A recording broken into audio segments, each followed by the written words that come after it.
Hello students, welcome to NJ pharma knowledge. Friends, आज हम anatomy and physiology introductions lecture part 2 के बारे में पढ़ेंगे।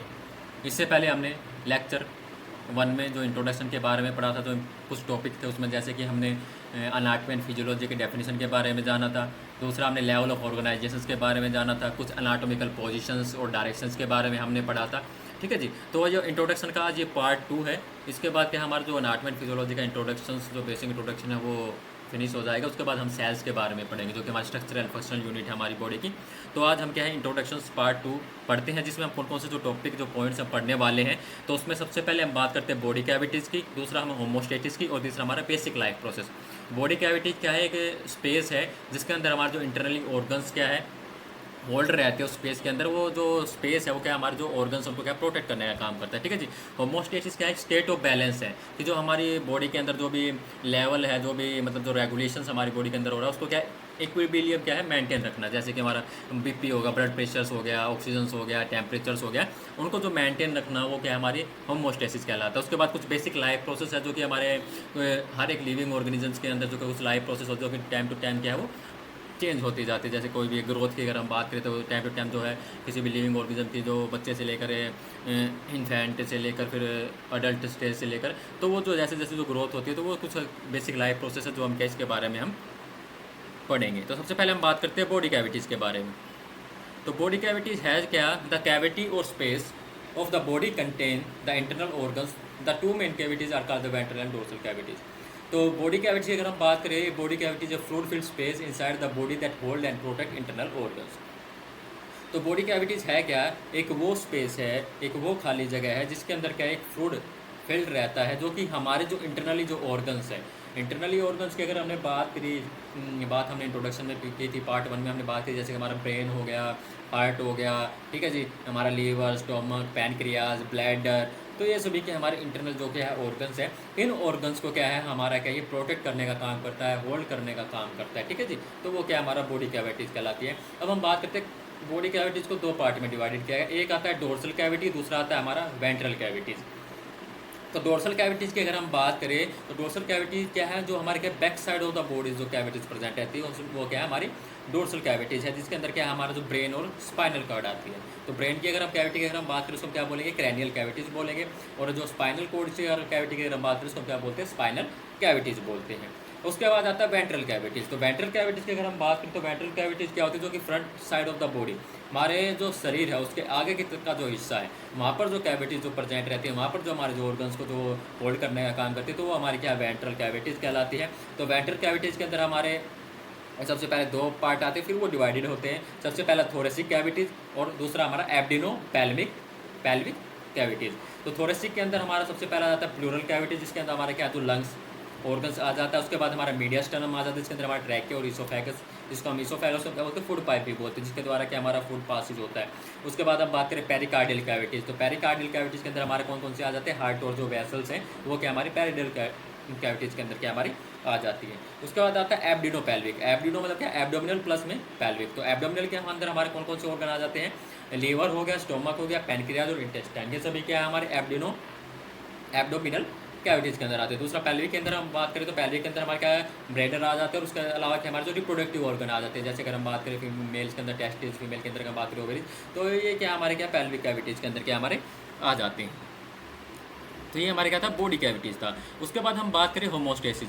तो होमोस्टेसिस क्या एक स्टेट ऑफ बैलेंस है, जो कि इंपॉर्टेंट है हमारी बॉडी सिस्टम, हमारे मानव शरीर के लिए, जो कि हमारी बॉडी को क्या सर्वाइव और जो कि प्रॉपर फंक्शंस कर सके, उसमें क्या ये हेल्पफुल रहता है। ठीक है जी। जो हमारी बॉडी है वो प्रॉपरली क्या काम कर सके, प्रॉपरली सर्वाइव कर सके हर एक स्टेज में, तो वो क्या हमारे स्टेट ऑफ बैलेंस कहलाता है, जिसको हम क्या बोलते हैं, होमोस्टेसिस बोलते हैं। होमोस्टेसिस के अगर हम बात करें कौन कौन से स्टेट ऑफ बैलेंस है जो उनको जो इक्विलिब्रियम किया जाता है, तो उसके अंदर हमारे आते हैं सबसे पहले बॉडी लेवल ऑफ एसिड्स। उसके बाद हमारा ब्लड प्रेशर्स हो गया, ब्लड शुगर्स हो गया, इलेक्ट्रोलाइट्स हो गए, हार्मोन्स हो गए, जो हार्मोन का सिक्रेशंस है, अगर वो ज़्यादा सिक्रेशन हो जाता है उससे हमें क्या है जो कोई भी डिसऑर्डर का हो जाता है, तो उस हार्मोन सिक्रेशंस को क्या है मेंटेन रखना, इक्विलिब्रियम रखना। ठीक है जी, एक समान रखना, ऑक्सीजन, प्रोटीन्स। उसके बाद टेम्परेचर हो गया, तो टेम्परेचर उसको मेंटेन रखना। तो ये सभी चीज़ें हैं इनको जो क्या है हमारी बॉडी के अंदर क्या है जो बैलेंस रखना होता है। अगर इनमें इम्बैलेंस हो जाता है, तो उसकी वजह से क्या है हमारी बॉडी के अंदर क्या प्रॉब्लम क्या है कोज हो जाते हैं। उसके पहले सबसे पहले अगर हम बात करते हैं तो ग्लूकोज रेगुलेशन की अगर हम बात करें, जैसे अगर हम बात करें डायबिटीज़ पेशेंट आप देखते हो कि जिसके अंदर क्या जो शुगर्स का लेवल क्या जो बढ़ जाता है, तो अगर हम बात करें जो ग्लूकोज का जो रेगुलेशन है वो हमारी बॉडी के अंदर कैसे होता है। तो सबसे पहले क्या जो भी हम आफ्टर ईटिंग का जो हम खाना खाते हैं, तो उसका खाना खाने के बाद क्या जो हमारे बॉडी के अंदर ग्लूकोज का लेवल क्या थोड़ा इनक्रीज हो जाता है। तो जो ग्लूकोज का लेवल जो हमारी बॉडी के अंदर बढ़ा, उस लेवल को क्या है इक्विलिब्रियम स्टेज पर उसे एक लेवल पर लाने के लिए क्या पूरी प्रोसेस क्या है वो रहती है। तो सबसे पहले क्या जो हमारी आफ्टर ईटिंग के बाद जो ब्लड ग्लूकोज का लेवल हमारे शरीर के अंदर जब इंक्रीज़ होता है, तो जो पैनक्रियाटिक सेल्स है वो क्या हमारे जो से जो ग्लूकोज का लेवल जो है इंक्रीज हुआ है वो उसको क्या डिटेक्ट करते हैं। और डिटेक्ट करने के बाद क्या हमारे जो कंट्रोल सेंटर है, जो हमारा पैनक्रियाज है, उसके पास क्या वो सिग्नल भेजते हैं, ठीक है जी। जो रिसेप्टर होते हैं वो सिग्नल भेजते हैं। सिग्नल भेजने के बाद क्या जो हमारा जो इफेक्टर है, जो लीवर जो मसल सेंस है, वो क्या क्या वो रिस्पॉन्ड करती है, जिससे क्या है जो हमारा जो एक्सेस अमाउंट ऑफ जो ग्लाइकोजन जो एक्सेस अमाउंट ऑफ जो ग्लूकोज था, उसको क्या है जो ग्लूकोज को क्या वो हमारा स्टोर कर लेते हैं, किसकी फॉर्म में, ग्लाइकोजन की फॉर्म में, ठीक है जी। तो क्या है जो ग्लूकोज का जो लेवल बढ़ा हुआ था वो क्या इसमें किसमें कन्वर्ट हो जाता है, हमारा वो क्या है ग्लाइकोजन में कन्वर्ट होता है, जिससे कि हमारा जो क्या है जो ब्लड ग्लूकोज का लेवल क्या है वो लोअर हो जाता है, ठीक है जी। वो क्या है कम हो जाता है। तो ये बात हमने की ब्लड ग्लूकोज का लेवल अगर हमारी बॉडी के अंदर बढ़ रहा है, तो उस केस में अगर हमारा ग्लूकोज का लेवल अगर घट जाता है बॉडी के अंदर, तो जो ग्लाइकोजन की फॉर्म में जो स्टोर किया था हमारे जो लीवर मसल सेल्स ने अगर हम बात करें, तो वो जो एक्सेस अमाउंट जो ग्लूकोज जो स्टोर किया था ग्लाइकोजन की फॉर्म में, तो वो ग्लाइकोजन क्या है हमारा ब्रेक डाउन होता है, और ब्रेक डाउन होने के बाद क्या वो ग्लूकोज का सिक्रेशन होता है, जिससे कि क्या हमें एनर्जी प्रोवाइडेड करता है, ठीक है जी। दूसरा एग्जांपल की अगर हम बात करें, तो दूसरा एग्जांपल हमारा आता है ब्लड प्रेशर्स का, कि अगर हमारे जो बॉडी के अंदर जो होमोस्टेसिस जो स्टेट ऑफ बैलेंस अगर डिस्टर्बेंस हो जाता है, तो उस केस में अगर जो बीपी है, जो ब्लड प्रेशर से अगर हम बात करें वो रेज हो जाता है, तो उसको क्या है वापस नॉर्मल स्टेज में क्या है कैसे क्या कन्वर्ट लाया जाता है। तो सबसे पहले क्या जो रिसेप्टर होते हैं, जो बैरो रिसेप्टर होते हैं, जो कि जो नर्व सेल्स है, जो प्रेशर से जो हमारी वेसल्स पर पड़ता है, तो उससे क्या वो सिग्नल डिटेक्ट करते हैं, ठीक है जी। जो उसके बाद क्या वो आगे इनपुट क्या है जो सेंड करते हैं, न्यूरो इम्पल्स कंट्रोल सेंटर के पास भेजती है, जो हमारा ब्रेन की अगर हम बात करें, वहाँ से क्या हमारा जो आउटपुट आता है जो हार्ट और ब्लड वेसल्स के साथ, और वहाँ पर फिर क्या हमारा जो ब्लड का जो लेवल था वो क्या डिक्रीज होता है, हार्ट रेट हमारा डिक्रीज होता है, जिससे हमारे जो ब्लड वेसल्स क्या डायलेट हो जाती है, और जो हमारा जो पीपी जो ब्लड प्रेशर का लेवल जो बढ़ा हुआ था, ठीक है जी, वो क्या वापस क्या हमारे क्या है नॉर्मल स्टेज में आ जाता है, जिससे क्या मतलब return to homeostasis state of balance के लेवल में क्या हमारा वो आ जाता है। तो इस तरह से क्या जो बीपी का लेवल क्या वो हमारा कवर होता है। तो ये हमारे जो एग्जांपल थे होमोस्टेसिस के, ठीक है जी। तो होमोस्टेसिस के अगर सिंपली अगर हम बात करें स्टेट ऑफ बैलेंस, ठीक है जी, कि हमारी बॉडी के अंदर हमारी बॉडी सिस्टम के अंदर क्या है इक्विलिब्रियम रखना, एक मेंटेन रखना, ठीक है जी, सब चीज़ों को, तो वो क्या हमारा होमोस्टेसिस कहलाता है। उसके बाद आता है कुछ बेसिक लाइफ प्रोसेस की अगर हम बात करें, तो ह्यूमन बॉडी क्या है परफॉर्म करता है different functions for survival and growth. So all the living organism have some specific, तो हर एक ऑर्गेनिज्म की क्या है अपनी एक स्पेसिफिक क्या है लाइफ प्रोसेस होती है, जो कि खुद को सर्वाइवल करने के लिए और ग्रोथ के लिए। तो उसमें सबसे पहले क्या आता है हमारा मेटाबॉलिज्म आता है, ठीक है जी। तो मेटाबॉलिज्म क्या एक केमिकल प्रोसेस है, जिसके अंदर क्या है केमिकल रिएक्शन इन्वॉल्व होती है to control the living state of the all cell of living organism. तो मेटाबॉलिज्म के हमारे दो आ जाते हैं पार्ट, जिसमें हमारा एनाबॉलिज्म आता है और दूसरा हमारा आता है कैटाबॉलिज्म। तो एनाबॉलिज्म का मतलब क्या है, it is the process in which energy get stored for future requirement. तो एनाबॉलिज्म प्रोसेस के अंदर क्या है, इसके अंदर क्या जो हमारे बॉडी है वो क्या करती है, जो एनर्जी है उसको क्या स्टोर करती है, जब हमें जरूरत पड़ती है तो उस एनर्जी को फिर क्या वो वापस रिलीज करते हैं। कैटाबॉलिज्म की अगर हम बात करें, catabolism process in which energy get, catabolism क्या प्रोसेस है, वो प्रोसेस जिसमें क्या जो एनर्जी क्या है रिलीज की जाती है, ठीक है जी। तो एनाबॉलिज्म क्या है, जो एनर्जी है उसको क्या स्टोर करना, कैटाबॉलिज्म क्या है, जो एनर्जी है उसको क्या रिलीज करना, ठीक है जी। तो ये हमारा क्या है मेटाबॉलिज्म कहलाता है। जैसे अगर हम स्ट्रक्चर में अगर हम बात करें, एनाबॉलिक रिएक्शन क्या होगी, transfer energy from ATP to complex molecules, और कैटाबॉलिक की अगर हम बात करें transfer energy from complex moles to ATP, ठीक है जी। उसके बाद दूसरा आता है हमारा रिस्पॉन्सिवनेस और इरेटेबिलिटी, जो कि हमारे बेसिक लाइफ प्रोसेस की अगर हम बात करें तो उसका यह हिस्सा है। It is concern with detecting change in the internal और external environment and reacting to that change. It is the act of sensing और stimulus and responding to it.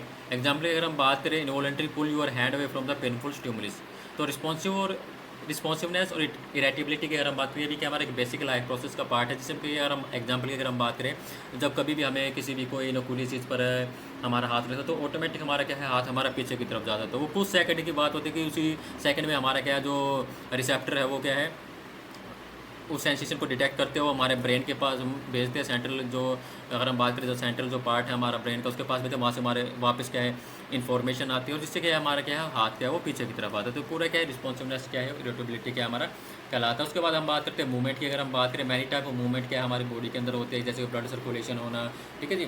तो one of the cellular level molecules move from one place to other, blood move from one part to body to another, diaphragm move with every breath. तो ये क्या है basic जो life process है, जो कि हम अगर हम बात करें जो मूवमेंट जो हम बात करते हैं हमारे लिविंग ऑर्गेनिजम्स के अंदर। उसके बाद हमारा ग्रोथ आ गया, development of our body also increase in body size, मतलब समय चेंज टू चेंज क्या हमारी जो बॉडी का जो डेवलपमेंट होती रहती है साइज के अंदर इंक्रीज होना।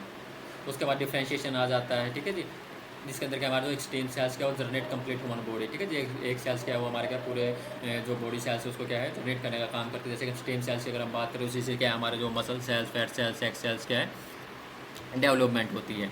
उसके बाद हमारा रिप्रोडक्शंस आ गया। रिप्रोडक्शन की अगर हम बात करें, refer to the formation of new persons, ठीक है। रिप्रोडक्शंस की अगर हम बात करें, इसके अंदर क्या हमारा एक न्यू पर्सन, एक न्यू बेबी का जो बर्थ होता है वो क्या है वो हमारा रिप्रोडक्शन कहलाता है, जिसके अंदर हमारे क्या जो मेल और फीमेल्स क्या है दोनों की इन्वॉल्वमेंट रहती है। तो refer to the formation of new person, the birth of a baby, in this way life is transmitted from one generation to the next, reproduction of an organism. Reproduction क्या है दो पार्ट होते हैं, एक sexual होता है, एक asexual होता है।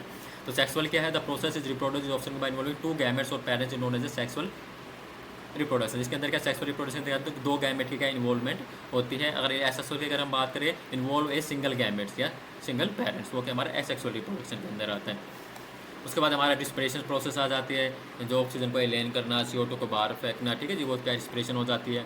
एक्सक्रिएशन आ जाती है, जो है टॉक्सिक जो वेस्ट सब्सटेंस उसको हमारे बॉडी से बाहर निकालना। डाइजेशन आ, जो अभी हम खाना खा रहे हैं वो जो पूरी प्रोसेस होगी, तो वो क्या हमारा एक डाइजेशन क्या है बेसिक लाइफ प्रोसेस हो गई, ठीक है जी। तो आज के वीडियो में, आज के लेक्चर में हमारा यही तक था। तो आज हमने बेसिक क्या है होमोस्टेसिस क्या होता है, बॉडी कैविटीज़ क्या होती है, और कुछ बेसिक जो लाइफ प्रोसेस के जो पॉइंट है, जो कि हर एक लिविंग ऑर्गेनिज्म के अंदर क्या ये प्रोसेस क्या है चलती है, तो ये इनके बारे में हमने आज बात की। तो इसमें क्या है हमारा जो इंट्रोडक्शन जो पार्ट अगर हम बात करें अनाटमी का, वो क्या कंप्लीट हो गया। तो नेक्स्ट पार्ट में हम क्या है सेल्स के बारे में क्या स्टार्ट करेंगे, ठीक है जी।